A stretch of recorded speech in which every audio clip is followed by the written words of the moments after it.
Matthieu chapitre 6, verset 9. Jésus est en train d'apprendre à ses disciples à prier. Et il commence en leur disant ceci, voici donc comment vous devez prier.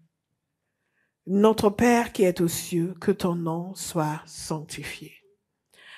Et il a continué, mais nous allons focaliser notre attention sur ce qu'il dit ici au tout début, que ton nom, notre Père qui est aux cieux. Ce statut de père et de fils, c'est un statut que Jésus nous a permis d'acquérir. C'est un statut que Jésus nous a permis de recevoir du Père et que la foi en Jésus nous a permis d'acquérir parce que avant Jésus, les êtres humains n'avaient pas cette relation intime de père et enfant. De façon générale, ils pouvaient dire que Dieu était leur père dans le sens où il était le créateur, il était l'origine, il était la source de tout ce qui existe. Mais la relation spéciale d'intimité qui permet à un être humain de dire avec certitude Dieu est mon père n'était pas encore donnée aux humains. Et c'est une des raisons dans les messages que j'ai donnés à Noël et le 31, j'ai expliqué que c'est une des raisons pour lesquelles les gens de l'époque de Jésus voulaient absolument le tuer parce qu'ils étaient choqués du fait qu'il appelait Dieu son Père. Non pas juste le Père de la nation, mais son Père. Et Jésus ne s'est pas contenté de faire cela. Après, pour ce qui est de nous, il nous a donné maintenant, nous, le droit d'appeler Dieu notre Père. C'est quelque chose d'extraordinaire. Je prie que la révélation descende dans le cœur de quelqu'un, que Dieu est votre Père. Amen. Pas parce qu'il vous supporte, mais parce qu'il vous invite à devenir ses enfants. Et si nous voulons comprendre, vivre réellement cette relation, parce que je vous ai expliqué pourquoi nous sommes en train d'aborder ce thème, parce qu'un jour, j'étais en train de dormir tranquillement, comme une personne normal et je me suis réveillée et tout de suite au réveil le Seigneur a commencé à me parler. La chose première qu'il a déposée dans mon cœur, c'est knowing God as Father. Il y a de ces choses que Dieu vous dit, ce n'est pas sujet au doute. Vous n'êtes pas en train de dire mais pourquoi ça descend sur vous de façon si souveraine et si indépendante de votre volonté que vous êtes obligé de dire Dieu est en train de fabriquer quelque chose. Et il m'a donné ça. Et au début, j'étais très contente, bien sûr. Et au début, je pensais que, ah oui, certainement, le Seigneur veut m'amener dans plus d'intimité. Évidemment, je suis toujours contente d'avoir plus d'intimité. Parce que figurez-vous, depuis ma conversion, comme je vous ai déjà expliqué ce de Abraham, s'il y a une dimension de Dieu qui a toujours été précieuse pour moi, c'est le fait qu'il était mon Père. Et pendant toutes ces années, je suis passée de compréhension en compréhension, de révélation en révélation. Parce que moi, je suis une étudiante de Dieu. Je passe ma vie à étudier Dieu pour le connaître, pour le connaître, pour le connaître, pour le connaître. Parce que j'ai compris que tel qu'il est, il n'y a personne qui soit fascinant comme il est fascinant. Vous me suivez? Vous n'êtes pas d'accord, mais c'est la vérité. Alléluia. Et donc, c'est quelque chose qui est précieux pour moi déjà à la base. Mais quand le Seigneur a déposé ça dans mon cœur, je m'y suis mise encore plus. Mais c'est après que j'ai compris en réalité que ce n'était pas que pour moi, c'est pour nous tous. Vous n'êtes pas content que ce soit pour nous tous. Vous voulez que je peux le garder pour moi? I can keep it for myself. Je peux le garder pour moi. Ça me nourrit déjà et ça continue, et ça continue, et ça continue. Donc, j'ai dit que c'est pour nous tous. OK. Parce que si vous ne voulez pas, on va juste chanter, manger et rentrer. Mais nous allons voir. Jésus nous dit que Dieu est notre Père. Et c'est quelque chose d'absolument extraordinaire parce que nous savons ce qu'est un père en vrai. Beaucoup ont des expériences négatives sur le père, mais d'autres ont des expériences positives. Mais même les pères humains les plus merveilleux ne sont rien à côté de Dieu comme père. C'est pour cela qu'on ne peut pas se contenter du fait que oui, mais moi, mon père, on a une super relation et on restait là. Il faut aller beaucoup plus loin. Parce que figurez-vous que beaucoup de chrétiens vivent comme des orphelins. Or, Jésus nous a dit, je ne vous laisserai pas orphelins. Il nous a envoyé le Saint-Esprit. Le Saint-Esprit, une des choses qu'il devait faire, c'était de nous révéler les choses de Jésus et les choses du Père. Donc, grâce au Saint-Esprit, et je ne veux pas aller trop vite dans mon message, parce que d'abord, je vais parler de Jésus, nous pouvons vivre pleinement cette relation de père et enfant. Ce n'est pas une fantaisie. Parce que souvent, les enfants de Dieu traitent les choses de Dieu comme quelque chose de fantaisiste. Donc oui, bien sûr, dans un monde idéal, mais quand même, on est sur terre. Jésus ne nous a jamais fait miroiter des choses qui étaient inaccessibles. N'oubliez jamais cela. Tout ce que Jésus nous a promis nous est accessible. Je vais le redire encore parce que c'est un principe fondamental que vous devez saisir. Dans cette marche chrétienne, vous n'allez pas avancer si vous rejetez ce que Dieu dit en arguant votre circonstance personnelle ou la situation du monde. Et beaucoup de chrétiens vivent pauvrement. Pourquoi? Parce qu'ils estiment que leur situation personnelle est trop compliquée pour Dieu.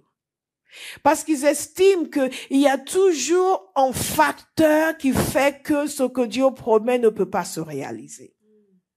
Donc, quand vous leur dites, oui, mais tu sais, la parole de Dieu, oui, mais vous comprenez, dans ma situation, oui, mais vous comprenez, moi j'ai essayé, oui, mais vous comprenez, c'est pas si évident que ça, oui, mais quand même, on vit sur terre. Comme quoi Jésus n'a jamais vécu sur terre. S'il y a une chose qui devrait nous rassurer dans le fait que Jésus s'est incarné, c'est le fait qu'il sait ce que c'est être un être humain. Tout ce que nous pouvons ressentir, imaginer, vivre, il a ressenti, il a imaginé, il a vécu. Enfin, il y a des choses qu'on imagine qu'il n'a pas imaginées parce qu'il était sans péché. Parce que certains d'entre nous, si on devait voir ce que nous imaginons, simplement, il a partagé notre condition humaine. Amen. Donc, quand il nous dit ça, c'est pour vous, il sait qu'en tant qu'être humain, nous pouvons l'avoir. Je veux encourager quelqu'un à beaucoup d'audace dans sa vie chrétienne cette année. Arrêtez d'être passif. Arrêtez de subir. Arrêtez d'accepter des situations qui sont contraires à la volonté de Dieu. Arrêtez de ressentir ce qu'un enfant de Dieu n'est pas censé ressentir. Attaquez tout ce ressenti avec la parole de Dieu. Vous n'êtes pas convaincu? Vous êtes plus maître de votre vie que ce que vous imaginez. Et ce que Jésus nous montre, c'est comment vivre cette relation avec le Père, comme si vous étiez déjà au ciel. Parce que n'oubliez pas, nous sommes esprits. Et dans le monde spirituel, il n'y a pas de distance. C'est la raison pour laquelle les sorciers du village de Béin peuvent envoyer quelque chose à quelqu'un qui est ici à Paris et la personne va ressentir les effets. Parce que dans le monde spirituel, il n'y a pas de distance. Et c'est la raison pour laquelle nous pouvons vivre la présence du Saint-Esprit où que nous soyons. Remplis de paix, de joie, remplis de la conscience de Dieu comme Père où que nous soyons. Faire la volonté du Père où que nous soyons. Mais nous devons choisir de nous délester des contraintes humaines et naturelles et d'épouser les possibilités divines. Alléluia. Quelqu'un va changer sa perspective de ce qui est possible. Tout est possible à celui qui croit. Vivre pleinement la vie d'un enfant de Dieu sur terre est possible à celui qui croit. Donc Jésus nous invite à considérer Dieu comme notre Père, à nous adresser à lui comme notre Père. Et où que vous alliez sur cette terre, vous allez voir des chrétiens qui prient Père. À chaque fois, ils vont prier Père, Père. Mais ce mot n'a pas le sens qu'il devrait avoir pour nous. Les mêmes qui sont en train de prier Père, oh merci Père, 2 secondes après sont en train de s'inquiéter, sont en train de paniquer, sont en train de se comporter comme des orphelins. Dites à quelqu'un, je ne suis pas orphelin. Je suis enfant de Dieu. J'ai un Père qui m'aime et qui veille sur moi. Et je viens t'informer que moi, tel que tu me vois là, avec toutes mes imperfections, Je suis la prunelle de ses yeux. Alléluia. Cette mentalité doit nous habiter. Si vous laissez le Seigneur graver cela à l'intérieur de vous, beaucoup de choses vont se produire. Une de ces choses, c'est que vous n'allez pas mettre un temps fou à être transformé. Parce que vous avez confiance dans votre Père qui opère la transformation. Une des raisons pour lesquelles les gens ne se laissent pas transformer, gardent leur travers, ne veulent même pas qu'on en parle, ou les cachent, c'est parce qu'ils n'ont pas confiance en Dieu. Ils n'ont pas confiance en Dieu. Vous ne pensiez pas que j'allais dire ça. Vous pensez que j'allais vous dire que vos greniers seront toujours remplis. Que votre congélateur sera toujours rempli de mets délicats. Je vous assure, la vie, plus vous êtes délesté de choses mauvaises, plus vous êtes heureux.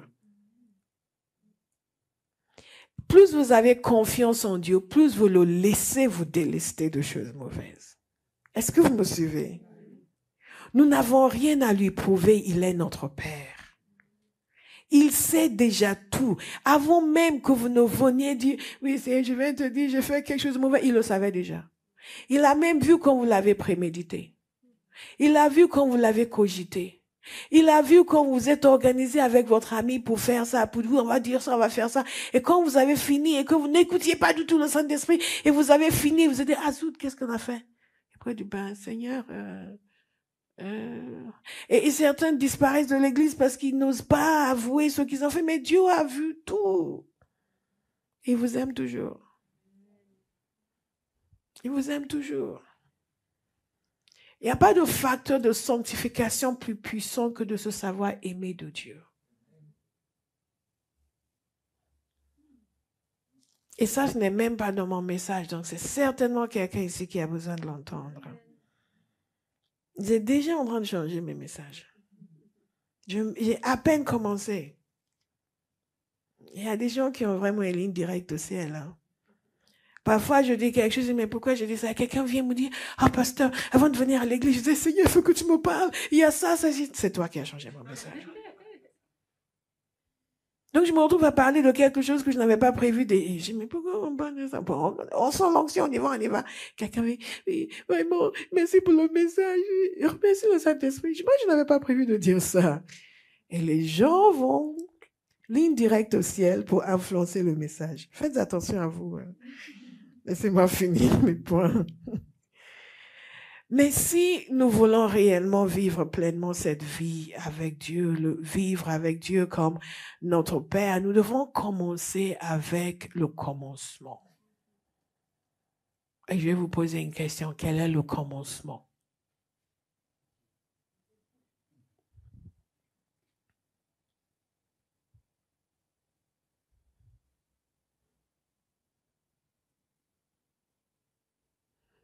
Tout le monde me fait des jolis sourires.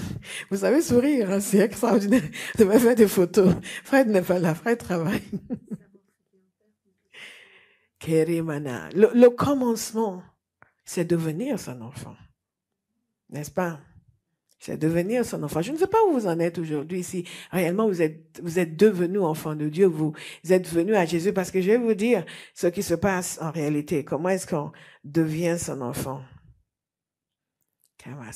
Jean 1, verset 12. Mais à tous ceux qui l'ont reçu, à ceux qui croient en son nom, en parlant de Jésus, elle a donné le pouvoir de devenir enfants de Dieu. Lesquels sont nés, non du sang, ni de la volonté de la chair, ni de la volonté de l'homme, mais de Dieu. On devient enfant de Dieu. Nous avons vu déjà, et je vais vous relire dans Galates 4, verset 3, le fait que nous étions esclaves des principes élémentaires qui régissent le monde, mais lorsque le moment est vraiment venu, Dieu a envoyé son Fils, né d'une femme, né sous la loi, pour racheter ceux qui étaient sous la loi, afin que nous recevions le statut d'enfant adoptif. Et j'ai même entendu de notre bien-aimée, la maman de Fred, que elle a médité dessus avec son mari. Ils ont eu la révélation ensemble qu'en réalité, nous sommes des enfants adoptifs. En d'autres termes, nous n'étions pas ces enfants avant. mais à cause de Jésus, il nous a adoptés. Donc, c'est le commencement. Si nous voulons vraiment être enfants de Dieu, c'est venir à Jésus pour qu'il puisse nous faire adopter par le Père. Je veux vraiment vous encourager à décider, si vous n'avez pas encore pris cette décision de venir à Jésus pour le salut. Parce que c'est comme ça que vous allez être adoptés dans sa famille. Il n'y a aucun autre nom qui a été donné par lequel nous pouvons être sauvés. Sinon, le nom de Jésus. Le nom de Jésus. Et Dieu sait comment poursuivre les gens. Il sait comment poursuivre les gens. Et ça doit nous encourager cette année dans notre évangélisation. De dire qu'à travers nous, beaucoup vont devenir des fils et des filles de Dieu. Amen. Alléluia. C'était intéressant hier parce qu'on est allé dans un restaurant avec mademoiselle ici. Et elle s'était levée, elle revenait à sa place où c'est au moment où on arrivait, un jeune homme l'a interpellée. Il la connaissait.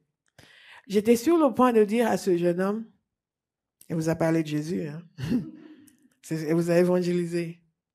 Mais c'est extraordinaire. Je vous dis cela pour encourager quelqu'un ici qui n'est pas sûr d'être enfant de Dieu. Vous n'êtes pas là par hasard. Dieu vous a cherché. Et aussi à tous qui savent qu'ils sont déjà enfants de Dieu parce qu'ils se sont laissés adopter grâce à Jésus, de décider que cette année, beaucoup vont devenir enfants de Dieu par mon intermédiaire. Et Dieu cherche des gens. Il cherche juste des gens qui vont accepter d'être utilisés par lui.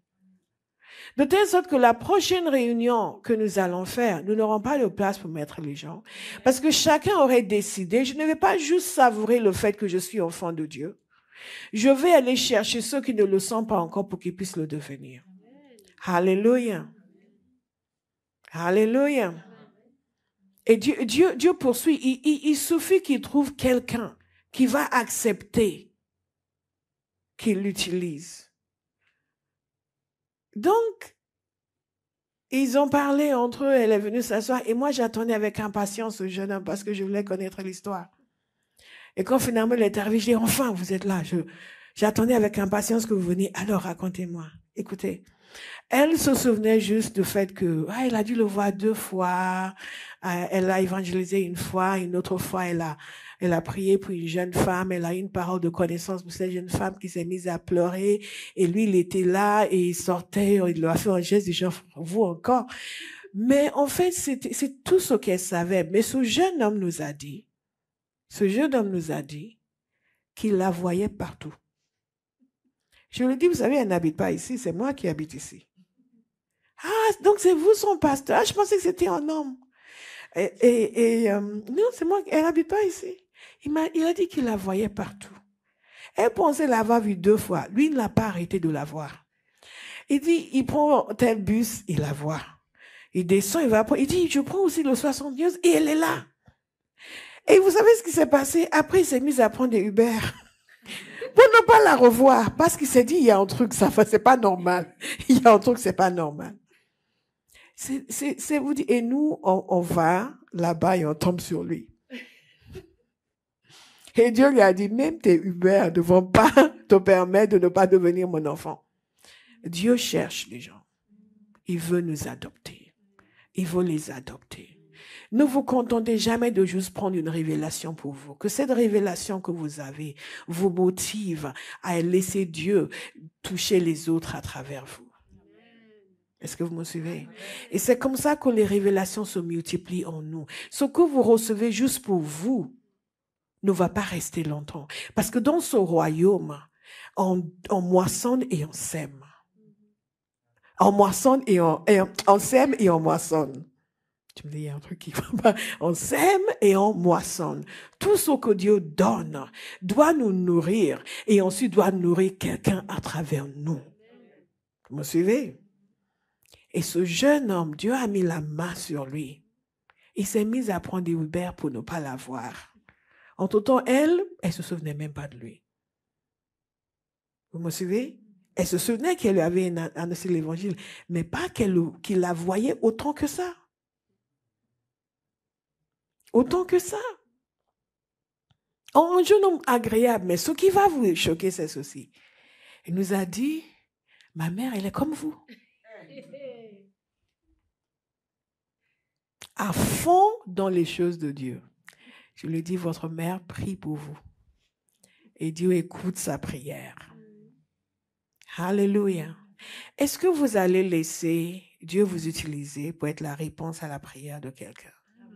Pour son enfant, pour son frère, pour sa sœur. Parce qu'à chaque fois que vous prenez votre sac, vous venez à l'église, juste vous seul, dans la semaine, vous êtes censé faire des choses pour que les gens soient évangélisés, vous ne les faites pas, et vous vous plaignez. Vous êtes en train de priver quelqu'un de la possibilité, lui aussi, de devenir enfant de Dieu comme vous. Et moi, j'étais émerveillée par tout ce que Dieu a déployé pour gagner ce garçon. Je lui ai dit, arrêtez de résister. Dieu vous cherche. Il a dit, c'est trop. Il s'est dit, il y a un truc, c'est pas un hasard. C'est les prières de votre maman. Est-ce que vous me suivez? Donc, évidemment, on lui a parlé, on lui a donné la carte de Dieu.fm, etc. Et par la grâce de Dieu, vous le verrez ici en jeu. Amen. Amen. Je veux juste que vous compreniez que Dieu n'est pas en train d'exclure les gens. Donc, quand on dit comment on devient enfant de Dieu, c'est pour nous-mêmes et c'est pour que nous ayons le zèle, pour qu'à travers nous, en cette année 2024, beaucoup deviennent enfants de Dieu. Alléluia. Il y a quelqu'un quelque part qui vous voit tout le temps que vous ne voyez même pas. Peut-être que vous lui avez annoncé l'évangile une fois. Et depuis, il vous voit partout. Parfois même dans le rêve, il vous voit. Parce que Dieu insiste pour qu'il devienne son enfant. Et donc, quand on comprend à quel point Dieu est insistant et tout ce qu'il a fait en Jésus pour venir faire de nous ses enfants, alors maintenant que nous l'avons accepté, nous ne pouvons pas vivre comme des étrangers. La parole de Dieu nous dit, nous ne sommes plus des étrangers, nous ne sommes plus des gens du dehors, nous sommes des gens de la maison de Dieu. Est-ce que je peux vous exhorter ce matin à arrêter de vivre comme des étrangers? Arrêtez de laisser l'ennemi vous mettre des choses dans la tête, vous donner l'impression que vous êtes mauvais, vous n'êtes pas assez bon, vous étiez pire que cela avant que Jésus ne vous sauve. C'est ce que je dis au Seigneur. Seigneur, j'étais pire que ça avant ma conversion. Tu m'aimais quand même. Combien même tu m'aimes maintenant? J'ai progressé dans la sanctification. Tu te souviens comment j'étais? Comment je te dénonçais? Je dénonçais ta parole. Mais tu m'aimais quand même. Je ne sais pas si peut-être que vous pensez que vous êtes quelqu'un d'extraordinaire. Vous êtes quelqu'un qui a toujours été bien. Donc, vous ne voyez pas la mesure de l'amour du Père. Que vos yeux s'ouvrent aujourd'hui. Alléluia. Il y a des fois à la maison, je commence juste à danser, sans musique. La musique est à l'intérieur. Vous me suivez? Juste cette compréhension de l'amour du Père. Qui suis-je pour que tu sois attentif à moi? Quand je t'appelle, tout mon temps. Est-il vrai que toi tu penses toujours à moi? Que tu m'aimes? Hey! Je suis ami de Dieu. Je suis enfant de Dieu. Et je pensais que tu allais chanter, je suis enfant de Dieu. Je suis enfant de Dieu. Je suis enfant de Dieu. Je suis enfant de Dieu. Il m'appelle son enfant. Alléluia. Et la parole de Dieu nous dit que nous avons reçu l'esprit d'adoption par lequel nous crions. Par lequel nous crions. Par lequel nous crions Abba Père. La deuxième chose que je vais vous expliquer, et notez-le s'il vous plaît, c'est fondamental. C'est ceci. Dans la vie chrétienne, tout progrès est lié à votre compréhension de l'intention initiale de Dieu. Le progrès dans la vie chrétienne n'est pas juste fonction de nos prières, mais de la correspondance entre nos prières et l'intention de Dieu. En d'autres termes, Dieu n'est pas manipulable. Ce n'est pas parce que j'ai un problème que Dieu va le régler. Dieu va régler mon problème parce qu'il a promis de régler mon problème. Parce qu'il a exprimé son intention dans ce genre de situation. C'est la raison pour laquelle, et je vous dis cela, ça c'est en extra, ce n'est pas dans le message, mais c'est peut-être pour quelqu'un qui est en train d'activer sa ligne directe de ciel. C'est la raison pour laquelle, lorsqu'on prie, on doit savoir ce que Dieu dit avant de prier. Et quelle que soit l'urgence, on doit savoir ce que Dieu dit avant de prier. Parce que ce que nous prions, c'est que sa volonté soit faite. Pas dans une façon défaitiste, mais dans l'assurance qu'il a promis de faire. Et donc, nous lui demandons de faire ce qu'il a promis de faire. Qu'est-ce que ça a à voir avec le fait que Dieu est Père? Quelle est l'intention initiale de Dieu nous concernant? Est-ce que quelqu'un peut répondre à la question? Faire de nous ses enfants, c'est ce que Dieu avait prévu avant même la fondation du monde. Ce n'est pas quelque chose que nous trouvons bien et donc on aimerait bien. Ouais, franchement, si on pouvait juste être des enfants de Dieu. Seigneur, tu ne veux pas faire de nous tes enfants? Tu ne peux pas changer tes projets et nous adopter? Seigneur, tu ne peux pas être un vrai père parce que moi, je n'ai pas de père. Lui, il a un père. Tu ne peux pas être mon père. Ok, je vais jeûner pendant 1 mois pour que tu deviennes mon père. Est-ce que vous me suivez? Non, vous ne me suivez pas. C'est qu'il y a pas. Si vous voulez vivre dans l'assurance, dans n'importe quel domaine de la vie chrétienne, vous voulez progresser dans la révélation dans ce domaine, vous devez absolument être convaincu que c'est ce que Dieu voulait à la base.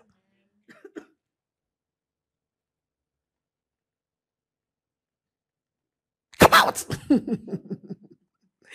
Que c'est ce que Dieu voulait, que c'est ce que Dieu voulait, que c'est ce que Dieu voulait. Le problème, c'est que nous ne connaissons pas assez sa parole pour savoir ce qu'il veut à la base. Donc, nous soupçonnons que peut-être qu'il ne veut pas du bien. Il faut insister, et il veut jeûner, et il faut pousser, et il faut confesser. Et on confesse sa parole comme si on était en guerre contre lui.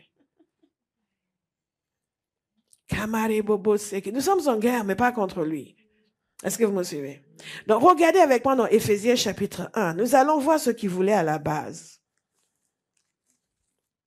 Si vous voulez vivre pleinement comme un enfant de Dieu, sans culpabilité, avec assurance, vivant comme il veut que vous viviez et lui donnant ce qu'il veut que vous lui donniez. Parce que dans cette relation, c'est un échange. Ce n'est pas juste Dieu est mon père, je suis tranquille, vamos à la playa, oh, oh, oh, oh. C'est que dans la relation de père et enfant, il y a des droits et il y a aussi des devoirs. Et nous voulons saisir le droit, mais nous ne voulons pas respecter les devoirs. Pourquoi? Parce que nous ne sommes pas vraiment convaincus. Est-ce que vous êtes dans Éphésiens? Amen.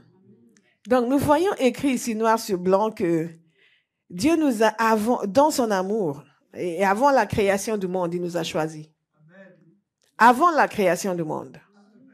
Pas au moment de notre naissance. Avant la création du monde, il nous a choisis.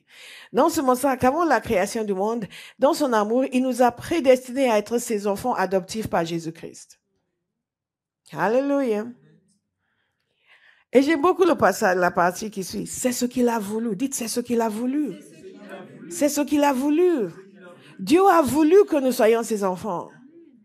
Dieu a voulu que Béa soit son enfant. Dieu a voulu qu'Ariel soit son enfant. Dieu a voulu que Calypso soit son enfant. C'est ce qu'il a voulu. Dites-le encore. Dites-le à 3 personnes.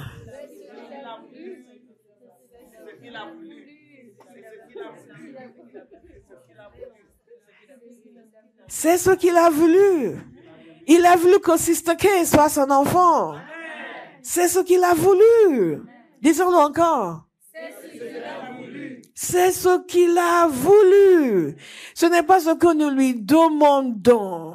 Ce n'est pas ce pour lequel nous insistons. Ce n'est pas ce que nous aurions souhaité. C'est ce qu'il a voulu. C'est ce qu'il a. C'est ce qu'il a. Bien aimé, vous pouvez camper sur ce petit bout de phrase pendant 1 semaine. le manger, le remanger, le digérer, le savourer et mettre votre nom partout que Dieu a voulu que moi, je sois son enfant. Dieu a voulu que moi, Bola la magnifique, soit son enfant. Parce que quand vous entrez dans cette dimension, vous savez que Dieu a voulu que vous soyez son enfant. Il a voulu que Christelle, la dormeuse, soit son enfant. Qu'est-ce qui se passe? Vous commencez à le voir différemment. Avoir une certaine aisance en sa présence. À désirer sa présence. Pour beaucoup de chrétiens, la prière, c'est un épouvantail. On va prier. Dès que vous voulez les chasser, bon frère, on va prier. En fait, non, j'ai rendez-vous, je dois partir. Essayez-le avec certains chrétiens. Ils viennent vous voir, vous dites, bon, on va prier. Maintenant? Oh, en fait, je suis un peu pressée, je t'avais pas dit. Ce ne sera plus jamais votre témoignage. Alléluia. C'est ce qu'il a. Son intention à la base, c'est de faire de nous ses enfants. Donc, nous ne sommes pas simplement ses enfants parce que nous avons prié pour recevoir Jésus. Il nous a donné le pouvoir de devenir enfants de Dieu. Mais nous sommes ses enfants parce que c'est ce que Dieu a toujours désiré. C'est ce qu'il a toujours désiré. C'est ce qu'il a toujours désiré. C'est ce qu'il a toujours désiré. C'est son désir. Et c'est à cause de son amour. Nous avons vu l'année dernière que Dieu est amour. À quel point cet amour est insondable. Et en réalité, pour les êtres humains, ça n'a pas de sens. On peut même pas concevoir que quelqu'un puisse aimer de cette manière et que quelqu'un puisse nous aimer de cette manière. Alléluia. Alléluia. Dieu est merveilleux. C'est ce qu'il a voulu. Dites-le encore. C'est ce qu'il a voulu. C'est ce qu'il a voulu. Dans sa bienveillance. Mais vous voyez, il y a quelque chose qui est ici, qui est intéressant ici. Il décrit son amour. Il dit qu'il a prédestiné. C'est ce qu'il a désiré. C'est à cause de sa bienveillance, à cause de sa bonté. Mais il y a aussi un résultat. Quelqu'un va être convaincu aujourd'hui qui peut réellement explorer cette dimension de l'amour de Dieu parce qu'il y a un résultat. Le résultat, c'est que nous célébrions sa gloire. La gloire de sa grâce dont il nous a comblés dans le bien-aimé. Donc, qu'est-ce qui se passe lorsque vous vivez vraiment cette plénitude de relation de père et enfant? Vous commencez à célébrer sa grâce. La gloire de sa grâce. Vous êtes, wow! Mais nous irons plus tard dans ce qui se passe. Et il y a un point qui est très important. Et je vais essayer de le développer un petit peu avant de finir. Donc, qu'est-ce qui se passe? Il a toujours voulu. C'est ce qu'il a voulu.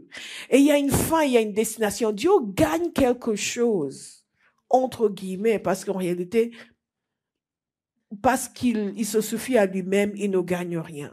Mais dans son immanence, dans son cœur de père, il gagne quelque chose. Qu'est-ce qu'il gagne? Le fait que le fait que nous soyons des enfants adoptifs nous amène à célébrer la gloire de sa grâce.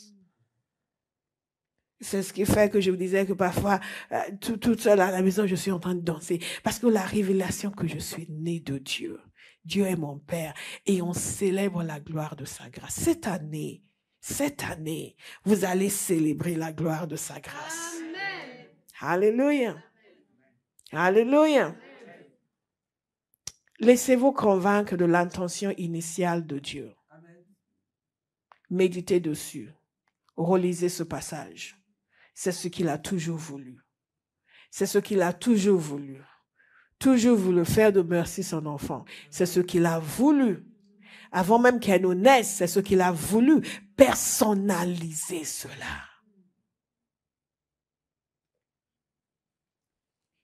Alléluia. Il n'y a aucun démon en enfer qui peut mettre sur vous le rejet. Si vous êtes convaincu que Dieu a toujours voulu que vous soyez son enfant. Il n'y a aucun démon qui peut mettre sur vous l'infériorité. Si vous avez la conviction que Dieu a toujours voulu que vous soyez son enfant. Il n'y a aucune situation familiale, parentale ou absence de parents qui puisse endommager votre existence. Si vous avez la certitude que vous, tel que vous êtes, precious la child, Dieu a toujours voulu que tu sois son enfant. Amen. Comment est-ce que vous allez en être convaincu? Vous allez méditer là-dessus. Vous allez manger ça. Vous allez le dire et le redire, le penser. Alléluia. Laissez le Saint-Esprit le graver dans votre cœur.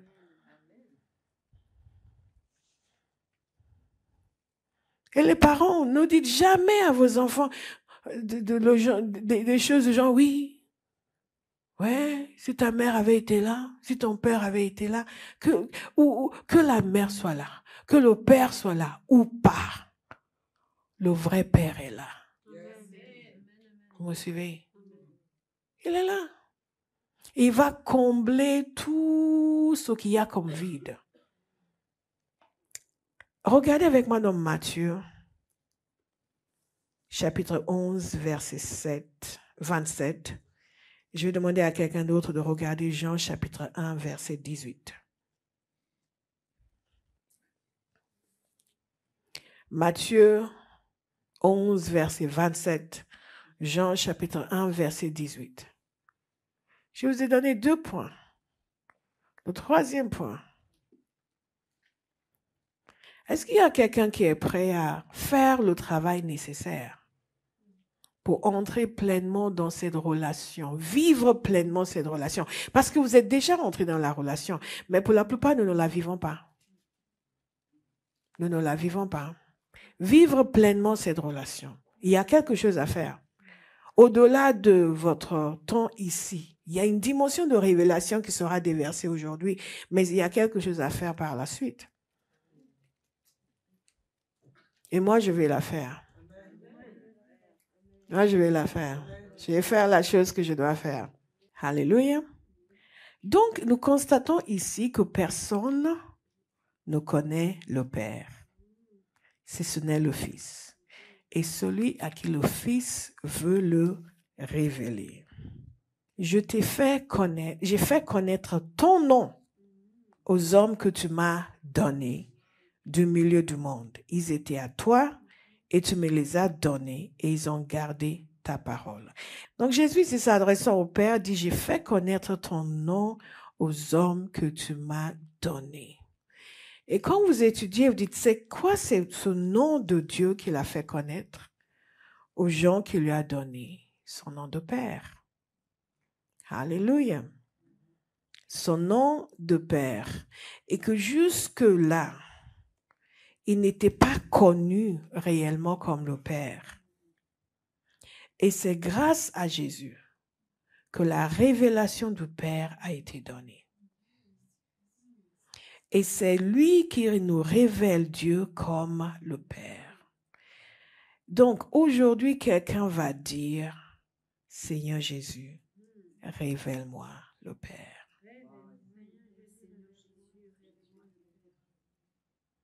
Les autres sont venus,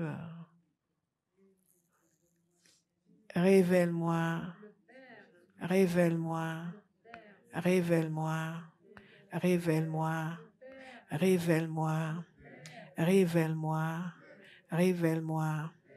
Personne non plus ne connaît le Père si ce n'est le Fils et celui à qui le Fils veut le révéler. Donc c'est Jésus qui révèle le Père. Et c'est dans la contemplation de Jésus que nous découvrons le Père. C'est dans l'intimité avec Jésus que nous découvrons le Père. C'est dans l'étude de la personne de Jésus, de sa relation avec le Père que nous découvrons le Père. Est-ce que vous me suivez? Parce qu'il n'y a rien qui nous prépare à le connaître. Ce n'est pas par des sentiments ou des émotions, c'est par la révélation. Quelqu'un veut vivre pleinement comme le Fils de Dieu sur terre cette année. Il y avait une différence marquée entre Jésus et les gens de son époque. Et cette différence n'était pas uniquement le fait qu'il était Dieu incarné, mais cette différence était liée fondamentalement à la connaissance du Père, sa relation avec le Père, son intimité avec le Père. Vous me suivez? Et il nous offre la même chose. Il nous offre la même chose. Il nous offre la même chose. Mais est-ce que vous êtes même conscient de ce que vous êtes en train de dire? Non, vous n'en êtes pas conscient. Donc, méditez là-dessus, s'il vous plaît. Il nous offre la même chose. Il nous offre la même chose. Je vous ai toujours dit que tous nos défis, toutes les choses qui nous enfoncent sont juste le reflet de notre manque de connaissance de Dieu. Vous savez, Jésus nous offre la même chose. Il nous offre. Est-ce que quelqu'un va chercher cette année à entrer dedans, à vivre cela pleinement? Amen. Arrêtez de prendre 1 mois de jeûne pour acheter une maison. Prenez 1 mois de jeûne pour connaître Dieu. Amen. Alléluia. Pour connaître sa parole, pour le voir dans sa parole. Différentes dimensions, très rapidement.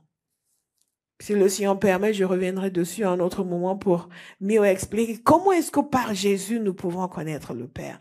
Nous devenons des imitateurs de Christ. La parole de Dieu nous invite à être des imitateurs. Nous regardons la vie de Jésus et nous faisons comme lui.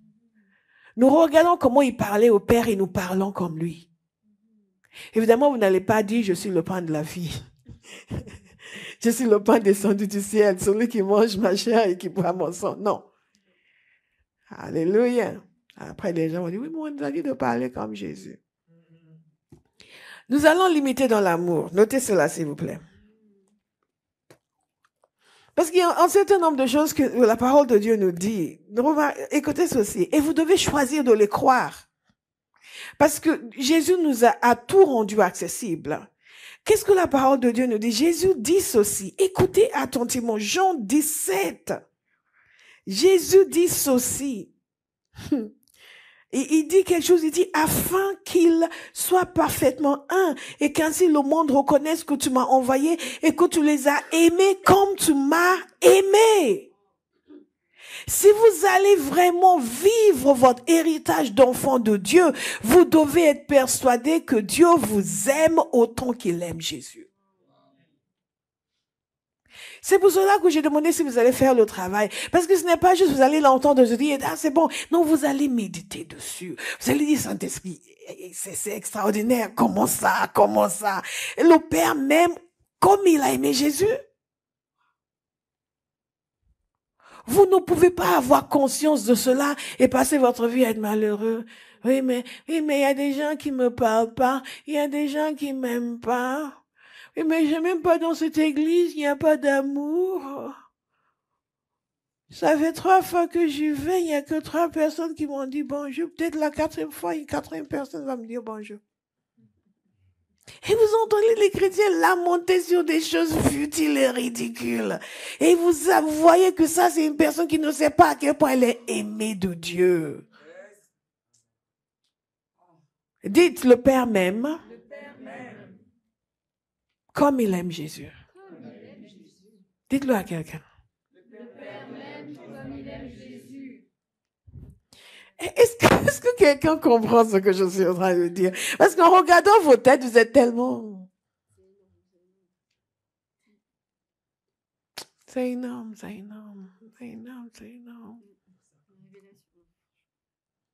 Aïe. Je ne sais pas si toi tu le sais, mais je vais t'informer. Dieu m'aime comme il aime Jésus. Alors regardez l'assurance avec laquelle Jésus parle avec le Père. Regardez l'assurance qu'il avait dans toute sa relation avec le Père. C'est cette même assurance que vous êtes censé avoir. Cet évangile, c'est la bonne nouvelle. Et la bonne nouvelle, ce n'est pas que nous pouvons présenter notre liste de courses à Dieu. Et pour nous, c'est ça être chrétien, oui. Ah, il y a Dieu, il répond aux prières. Ah, tu pries, toi, moi aussi je prie. Hein. Ah, je prie. Hein. Moi, j'ai mes sujets là. Et c'est juste une transaction matérielle. Mais la foi chrétienne n'est pas une transaction matérielle. C'est une expérience de cœur à cœur avec Dieu. On continue et tout le reste découle de là.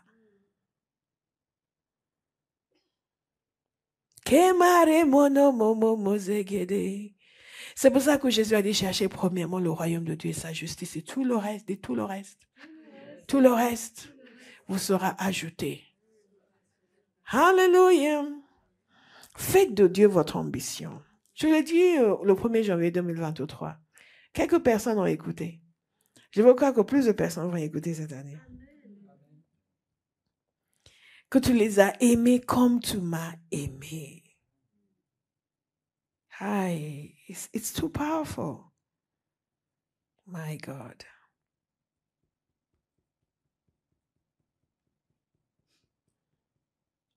C'est trop puissant. Cette imitation, nous imitons Jésus dans son amour pour le Père. Nous recevons l'amour du Père et nous déversons notre amour sur le Père. Je veux vous encourager à avoir cette entreprise d'amour avec Dieu.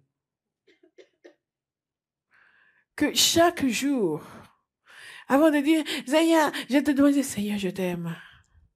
Lord, I love you for all the things you are. Lord, I love you for all the things you do. Lord, I love you. Hey!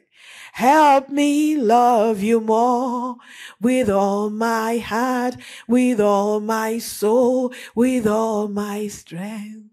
Père, je t'aime pour tout ce que tu es. Père, je t'aime pour tout ce que tu fais. Père, je t'aime. Apprends-moi à t'aimer.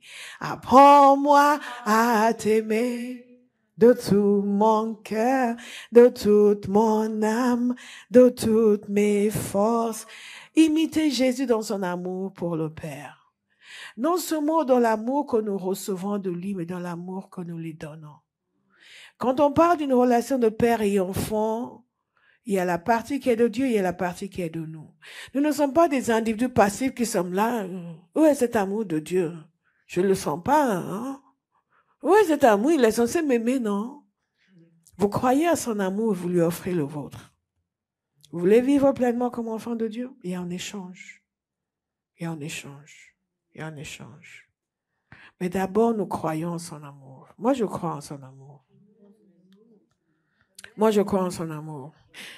Je crois en son amour. Beaucoup de personnes qui quittent le Seigneur s'en vont parce qu'ils ne croient pas en son amour. Ils sont déçus par quelque chose qui s'est produit, ils sont déçus par quelqu'un.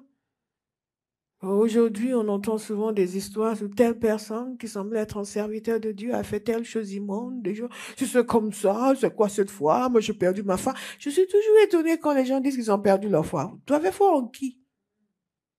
Jésus t'a trahi? Jésus a été trouvé dans l'impudicité? Jésus a violé un enfant? Non, alors où est le problème? Celui en qui tu as mis ta foi, celui qui est ton père, ne t'a pas trahi. C'est un être humain comme toi qui s'est mal comporté. Comme toi d'ailleurs, il t'arrive de mal te comporter. Est-ce que vous me suivez?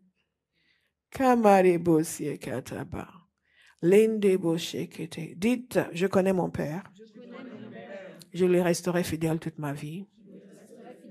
Aucune circonstance de la vie ne peut m'éloigner de Dieu.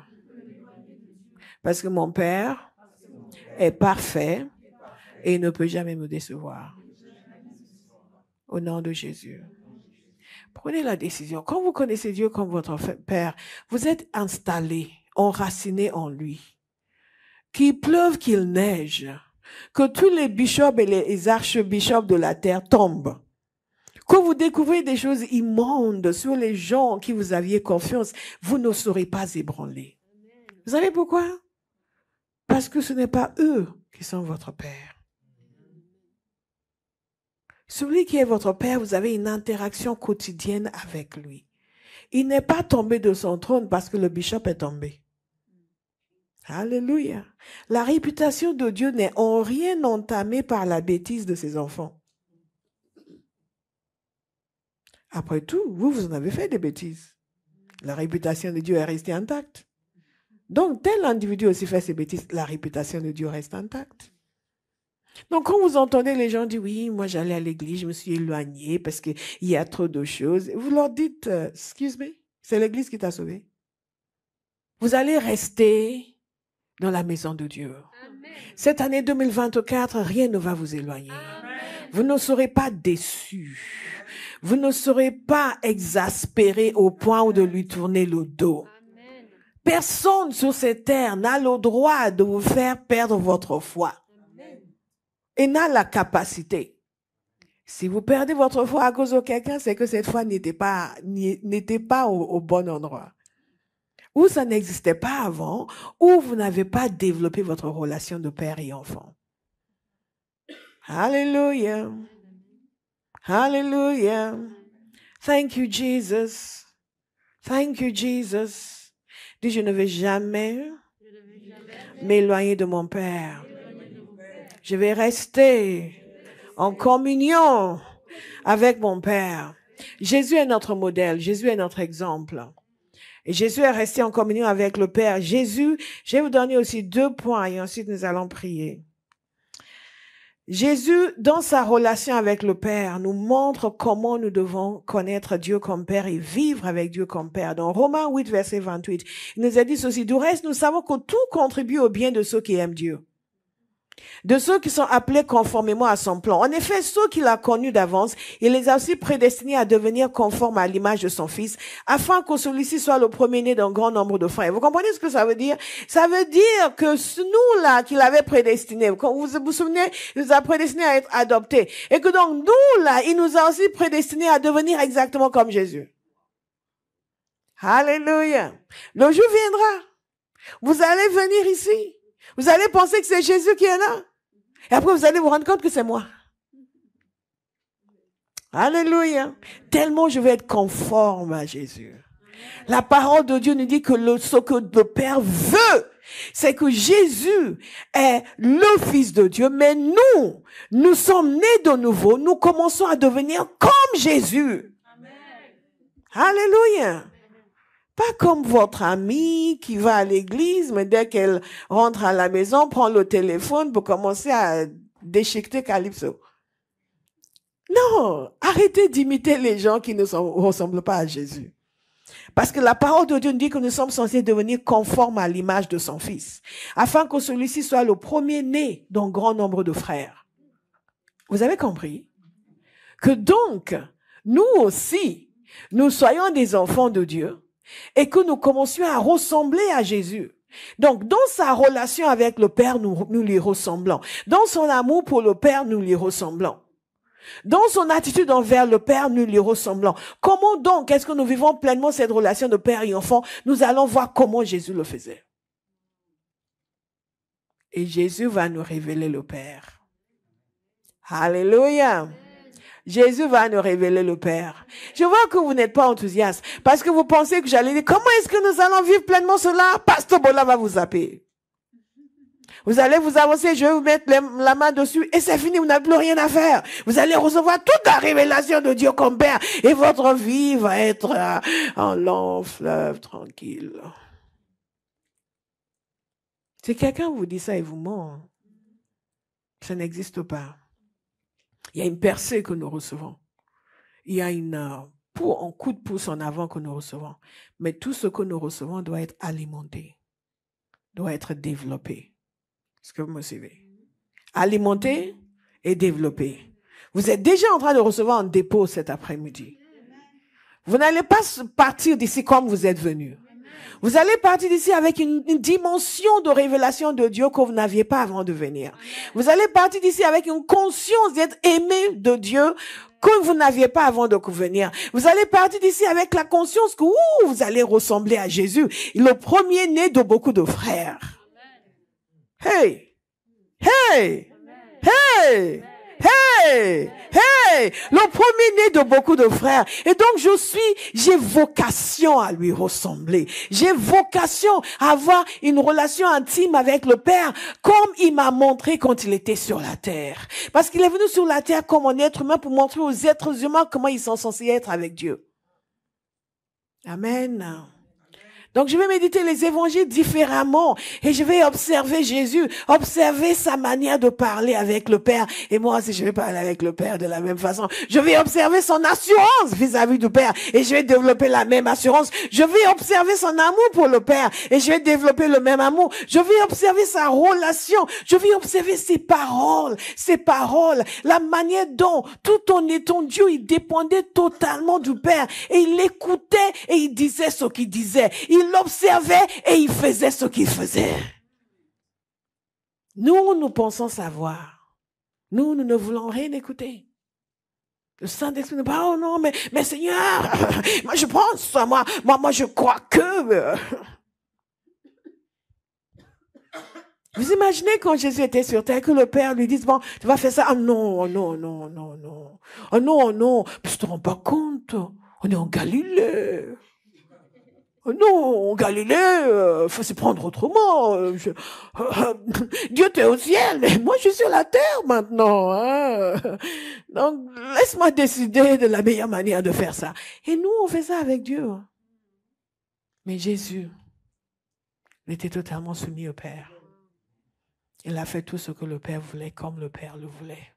Parce que lui, il savait ce que nous ne savons pas. C'est que Dieu est omniscient. Alléluia. Que vous soyez au fin fond de la Galilée ou au fin fond de Cameroun, de quelle contrée déjà, Tchoukoto, le village de Marie-Cécile, là il faut aller en pirogue. Que vous soyez au fin fond de Tomblay, de Roanne, ou que vous soyez, ou même dans là où il parle la langue des clics. Où que vous soyez, Dieu est omniscient. Il sait tout.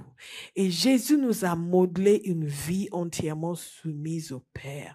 Une vie qui manifeste une confiance totale dans le Père. Nous pouvons l'imiter. Qui va imiter Jésus? C'est comme ça que nous allons vivre pleinement cette relation de Père. Dans cette relation de Père et enfant. Nous sommes censés devenir conformes à son image. Et qu'est-ce que Jésus a fait? Il a vécu en totale dépendance avec le Père.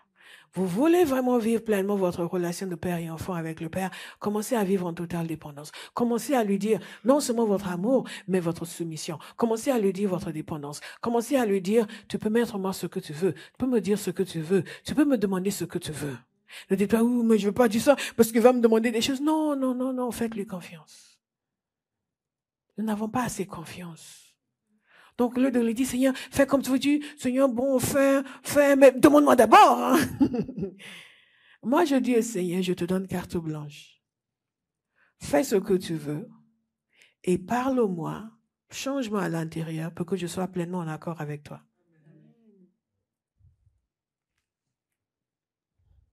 Change-moi à l'intérieur. Fais un recablage. Rewire me, Lord. Fais un recablage pour que je sois pleinement en accord avec toi. Est-ce que vous savez que vous êtes en train d'être recablé en permanence? Tout ce que vous entendez, tout ce que vous regardez est en train de vous recabler à l'intérieur. Il y a des gens qui disent, moi je ne peux jamais tromper ma femme. Mais comment ça tromper sa femme? 10 ans après, il a 3 maîtresses. Vous dites, qu'est-ce qui s'est passé en recablage? Il a rencontré des amis qui n'avaient pas les mêmes valeurs.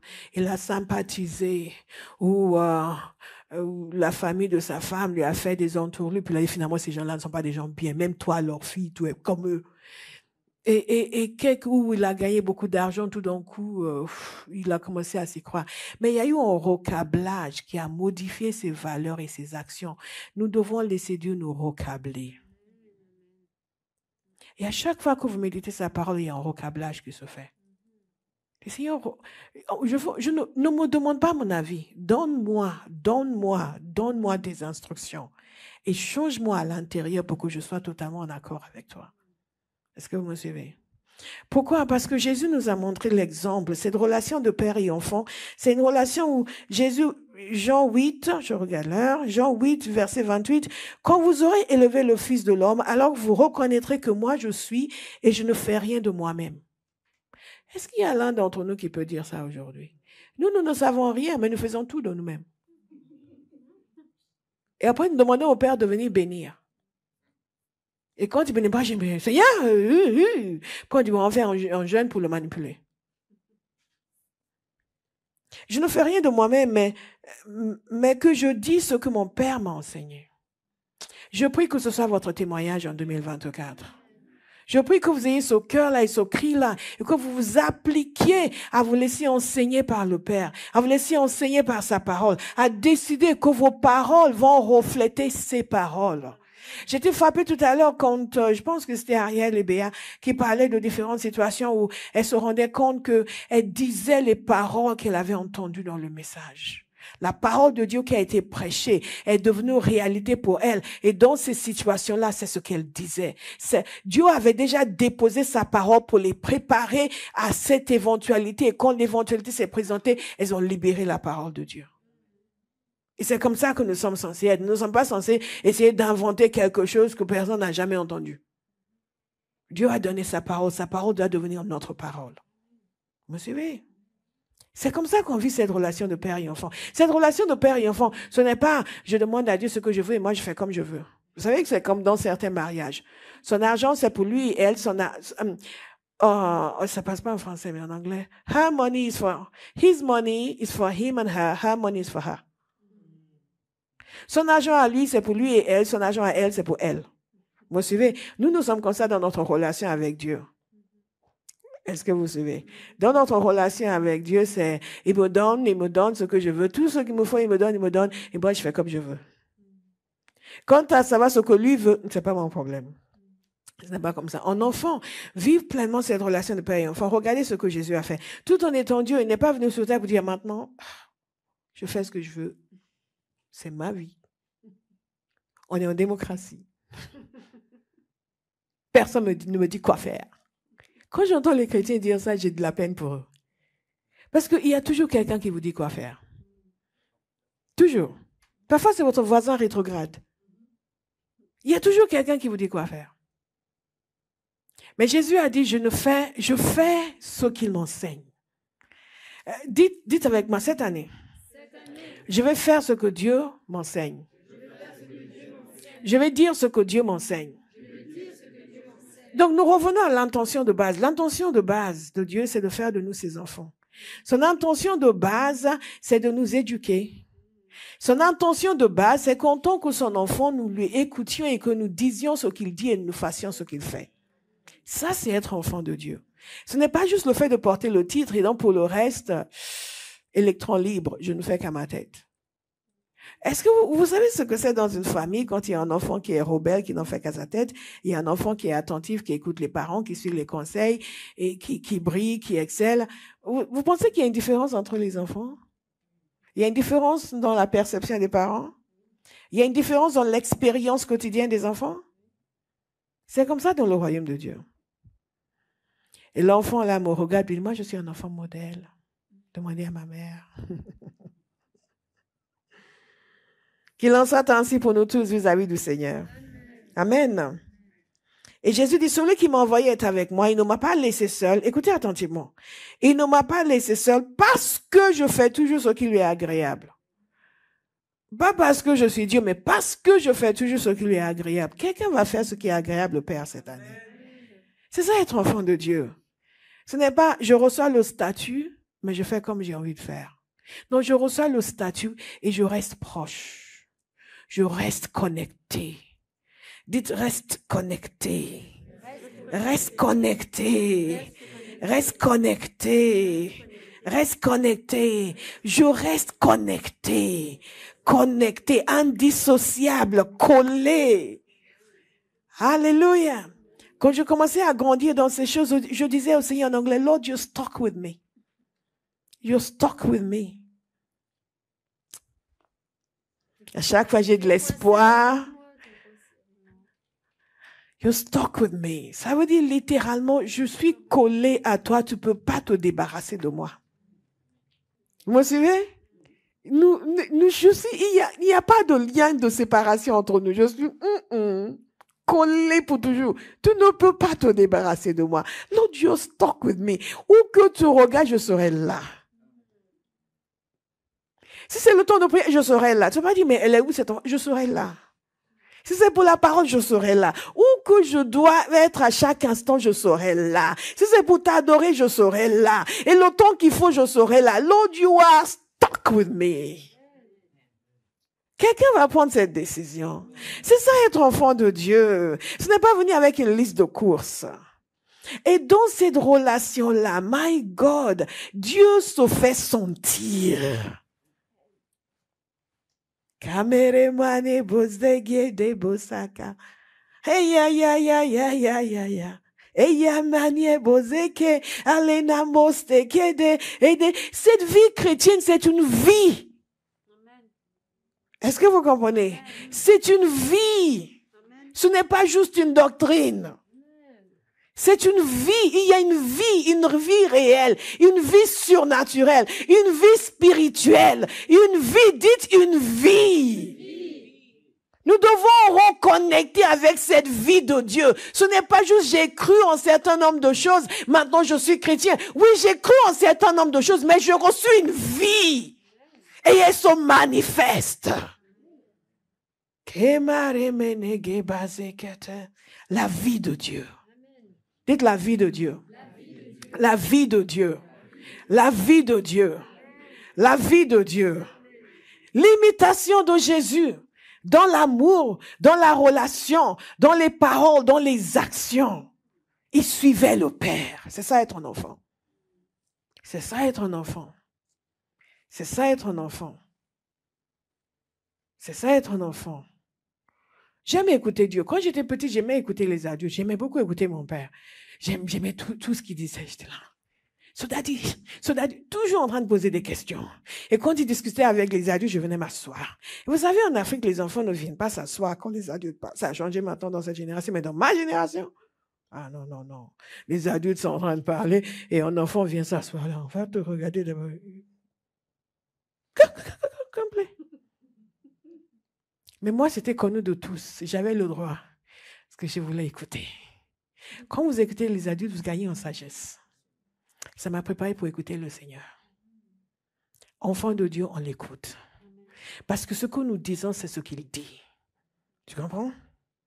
L'enfant hier témoignait, l'a dit ce que son père lui disait, a fini par entrer en elle. N'est-ce pas? Il disait, ça a fini par entrer en elle. Je prie pour vous que cette année, ce que votre Père dit entre en vous. Amen. Alléluia. Que vous arrêtiez de lui répéter vos idées, ce que vous avez imaginé, vos plans à vous, et même argumenter pour lui expliquer pourquoi il a tort et vous avez raison. Mais que ce que votre Père dit entre en vous. Dites au nom de Jésus. Ce que mon Père dit, entre en moi cette année. Entre en moi cette année. Donc nous imitons Jésus dans ses paroles et dans ses actes. Et je ne fais rien de moi-même. Commencez à le dire vous aussi. Je ne fais rien de moi-même. Je ne fais rien de moi-même. Je ne fais rien de moi-même. Mais je dis ce que mon Père m'a enseigné.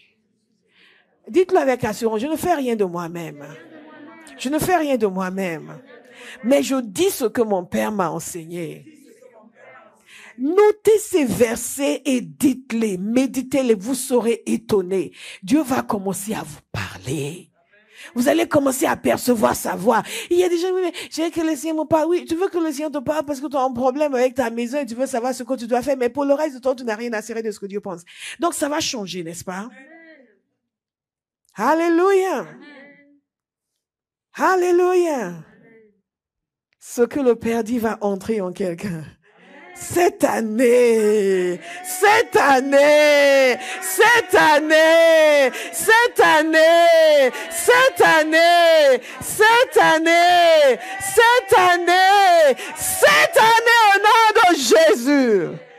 Alléluia. Notre gloire en tant que chrétiens, c'est la dimension de la parole de Dieu qui nous habite. Ce n'est pas s'il nous a donné une BM ou pas. Notre gloire en tant que chrétien, c'est l'affinité entre nous et Dieu. Jésus a dit, le Père et moi, nous sommes un. Aïe! Et il voulait le lapider. Mais il y avait quelque chose entre lui et le Père. Et la parole de Dieu nous dit qu'il est le premier-né de beaucoup de frères. En d'autres termes, vous aussi, il doit y avoir quelque chose entre vous et Dieu. Donc personne ne peut vous gruger. Tous les archbishops, prophètes, prophétesses, apôtresses, apôtros. Oui, mais Dieu me dit que ceci et des choses qui ne sont pas vraies. Pour que mais si tu donnes une semence, je vois tes portes s'ouvrir. Je vois. Oh, come on, sit down. Est-ce que Dieu peut nous parler? Oui, et il nous parle. On a eu des témoignages de paroles de connaissance, mais certainement pas pour nous manipuler.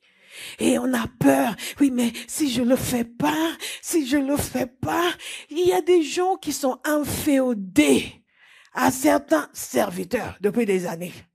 Inféodés. Il faut qu'ils envoient tellement de temps par mois parce que sinon, ils ont peur que leur enfant, que leur frère, que leur fils. Hey, ça, c'est quelqu'un qui ne connaît pas Dieu comme son père. Je vous assure. Ce genre de manipulation n'est possible que parce que vous ne connaissez pas Dieu comme votre Père. Il y a une assurance. On va développer plus tard tous les bienfaits. Je vous en parle déjà. Mais une assurance. Dites assurance. Assurance. Parce qu'il vit, je n'ai rien à craindre. Mes lendemains sont assurés entre ses mains. Il tient ma vie hey! Pour ce temps et l'éternité. Je sais qu'il vit. Nous l'imitons dans sa parole, nous l'imitons dans ses actions, nous l'imitons dans sa relation avec le Père, nous l'imitons dans sa manière de servir le Père. Si quelqu'un pouvait venir sur terre et dire non, moi, je me fais servir, c'était Jésus.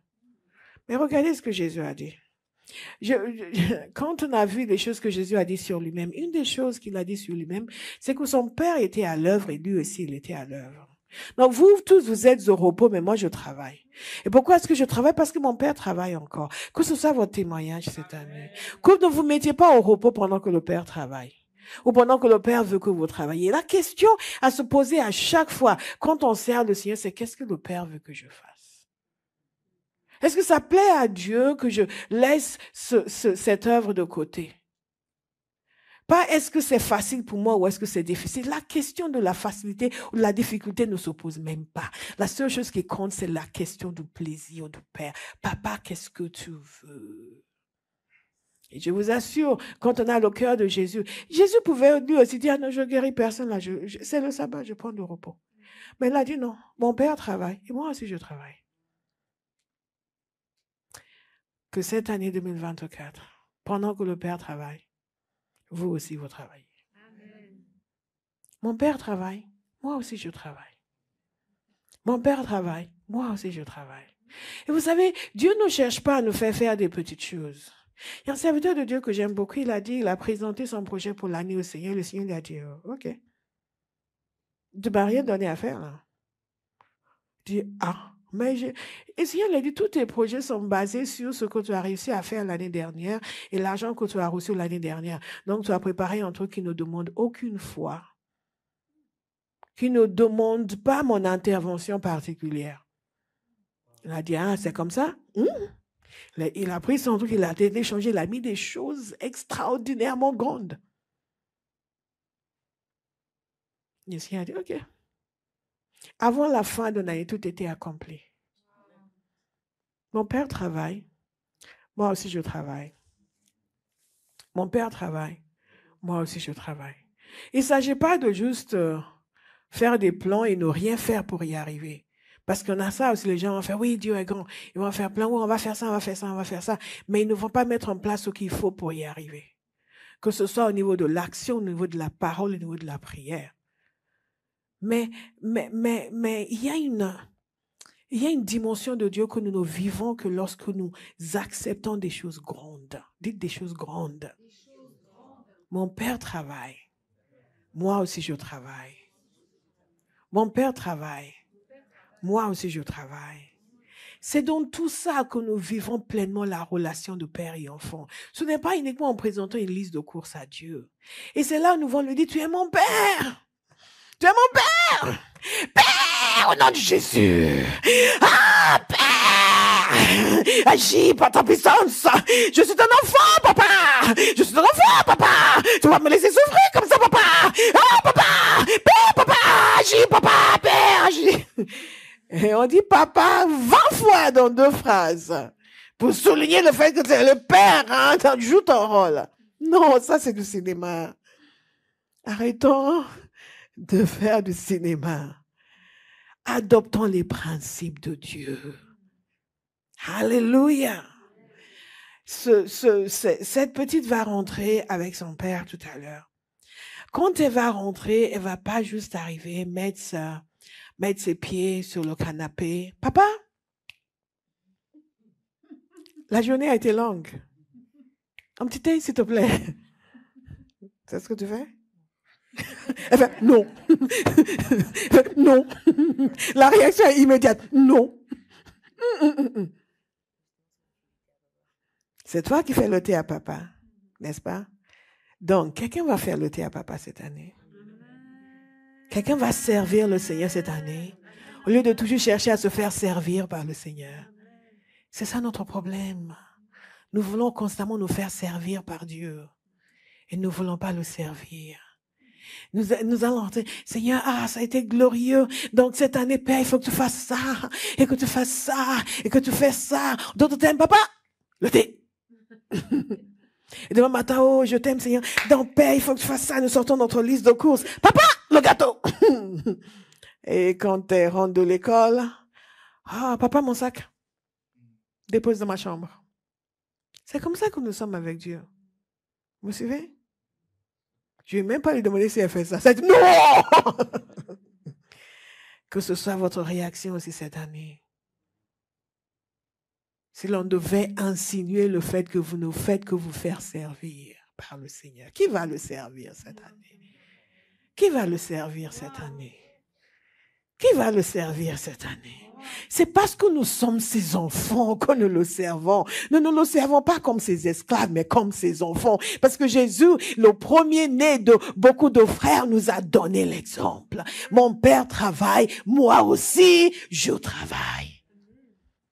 C'est pour cela qu'on le sert, pas parce qu'on a peur d'aller en enfer. C'est pour cela qu'on le sert, pas parce que on ne veut pas qu'il nous condamne ou qu'il nous critique. C'est parce qu'il est notre Père. Hallelujah. He's my Father. He's my Father. His business is my business. Vous savez, les pharisiens, ils voyaient tous ces gens malades, ça ne les dérangeait pas. Mais Jésus les voyait, ça le dérangeait. Parce qu'il savait que son Père ne voulait pas qu'il soit malade. Pourquoi est-ce qu'on prie pour les malades? Parce qu'on sait que notre Père ne veut pas qu'il soit malade. Qu'est-ce qu'on gagne? On ne gagne rien de particulier, mais on sait que ce n'est pas la volonté de notre Père et on veut que notre Père soit content. Et je veux que mon Père soit content. Vous comprenez cette relation? C'est une relation. Ce n'est pas un truc de profiteur. Tu es mon Père, donc fais, donne. Non, tu es mon Père, donc je donne. Je t'aime. Je te bénis. Je te sers. Qu'est-ce que tu veux, papa? Quelqu'un va dire, qu'est-ce que tu veux, papa? Qu'est-ce que tu veux, papa? Alléluia. Parce que tu es mon Père, je donne. Je te donne. Je donne pour ton œuvre. Quand on a fait la réunion, le week-end des jeunes, on a eu des gens donnés qui ne sont pas des parents. Vous me suivez? Ils n'ont pas donné parce que ce sont leurs enfants. Ils ont donné par amour. Est-ce que vous me suivez? Lorsqu'on donne dans la maison de Dieu, c'est parce qu'on aime le Père. Et que c'est sa maison. Et que c'est son œuvre. Et que son œuvre, la prospérité de son œuvre nous tient à cœur. Vous me suivez? Et quand on ne nous donne pas, c'est qu'on ne le connaît pas comme notre Père. Et donc, que son œuvre avance ou pas, ce n'est pas notre problème. Tant qu'il s'occupe de nous. Est-ce que vous comprenez? Cette relation de père. Et plus nous avons, imaginez cette petite, elle va rentrer à la maison. Elle m'a dit, c'est elle qui fait le dépôt. Son père me dira après si c'est vrai. Elle va rentrer, ils vont rentrer. Elle va dire à papa, la journée a été longue. Assieds-toi, je vais te faire un petit thé. Qu'est-ce qui va se passer dans le cœur de son père? Comment? Exact. Exact. Et c'est la relation que Dieu a dessinée pour nous. Ne pensez pas que quand vous vous soustrayez à son service, vous êtes en train de réjouir son cœur. Non. Non. Il va être content. Et elle a grandi, donc elle est devenue plus utile. Avant, il fallait la nourrir, il fallait la laver, il fallait tout faire pour elle. Mais quand ton enfant grandit, il devient plus utile. Maintenant, on peut lui demander de faire la vaisselle ou moi de mettre les assiettes dans le lave-vaisselle. Ou je ris parce qu'une fois, Nelson, quand il apprenait l'anglais, il a dit, okay, I'm going to put the plates in the washing machine. Je vais mettre il s'est trompé entre lave-vaisselle et machine à laver. Il dit, je vais mettre les assiettes dans la machine à laver. Je dis, non, dishwasher. Est-ce que vous me suivez? L'enfant devient utile au fur et à mesure qu'il grandit. C'est comme ça dans la vie chrétienne. Vous êtes né de nouveau, vous ne savez rien, vous venez là, on vous enseigne tout. Amen, amen, amen. Maintenant, plus comme ça. Amen, amen, amen. Mais au bout d'un moment, vous commencez à devenir utile à Dieu. Vous commencez à devenir utile à votre Père. Vous commencez à devenir fiable. On peut maintenant vous confier des choses. Dieu maintenant peut dire, mon enfant, il faut que tu ailles dans tel endroit. Tu sais, là où vous faites l'évangélisation et tout fuis, à chaque fois tu ne veux pas aller. Aujourd'hui, je veux que tu y ailles. Et vous prenez vos affaires et vous y allez parce que c'est votre Père. Alléluia. Elle dit, Père, au nom de Jésus, donne-moi cette révélation qui m'amène à te servir comme mon Père. À aimer ce que tu aimes, à aimer ceux que tu aimes, à t'aimer comme Jésus t'a aimé, à recevoir ton amour, ce même amour que tu as pour Jésus. Ouvre mes yeux aujourd'hui, Père. Donne-moi la conscience que tu es vraiment mon Père. Donne-moi la conscience de la profondeur de ton amour pour moi. Que tout sentiment de rejet, d'instabilité disparaisse de ma vie. Au nom de Jésus, je veux être saturé de la conscience de ton amour. Je te remercie, Père, parce que mes yeux s'ouvrent, mon cœur s'ouvre pour accueillir ton amour et pour libérer mon amour sur toi. Oh Père, je veux t'aimer autant qu'un être humain peut t'aimer. Je veux que tu reçoives de moi le maximum d'amour que tu veux d'un être humain. Cette vie de père et enfant, je la désire. Cette vie de père et enfant, elle doit être ma vie à partir de cette année 2024. Papa, j'y tiens. J'y tiens. Tu es mon ambition. Tu es mon désir. Vive en toi et avec toi. Comme Jésus veut que je vive. C'est ça mon désir. C'est ça mon désir. Je veux être conforme à l'image du Christ. Le premier-né parmi beaucoup de frères. Je veux être de ces frères-là qui t'honorent comme Jésus t'a honoré, qui vivent la plénitude de l'intimité en suivant l'exemple de Jésus. Je te dis merci, Père, au nom de Jésus.